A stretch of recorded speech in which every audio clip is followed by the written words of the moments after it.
Thanks.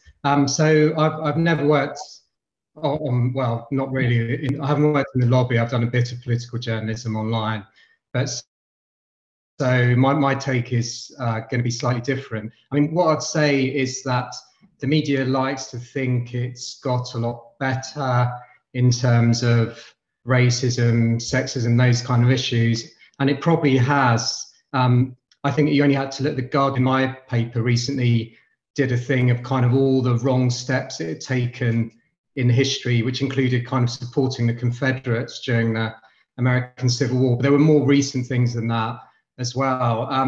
But I think you only have to look at kind of, and this is a story that people are probably fed up with, but the Meghan Markle story and the reaction to that. And there were issues of not only racism, but sexism, you know, this narrative that she's bossy, which I'm not sure I've ever seen a man described as bossy in the press. And also there was, you know, mental health issues and people saying, oh, she's lying about being suicidal. At the same time, when we say we've moved on from that headline years ago in the tabloids, which said about Frank Bruno, he's nuts or whatever it was when he was sectioned.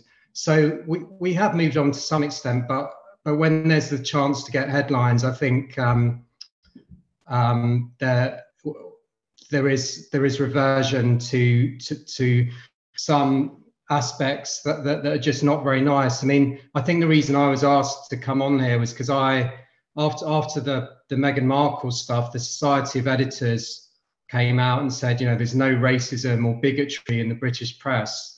And that's just untrue. And that's why I arranged a letter signed by people of journalists of colour from all different organisations within the media. And we said, well, this isn't true. This is defensive. It's simplistic.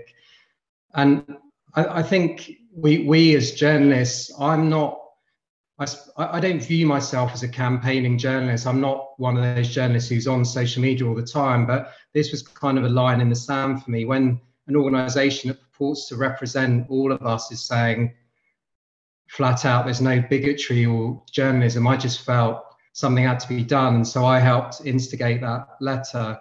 And I think I am a believer in journalistic objectivity, but there are certain things that you have to defend, and that's, you know, you have to talk out about racism, sexism,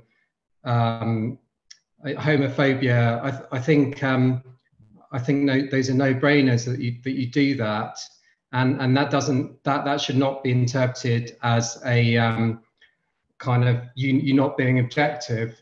So there are problems, but I think we have the ability to speak out.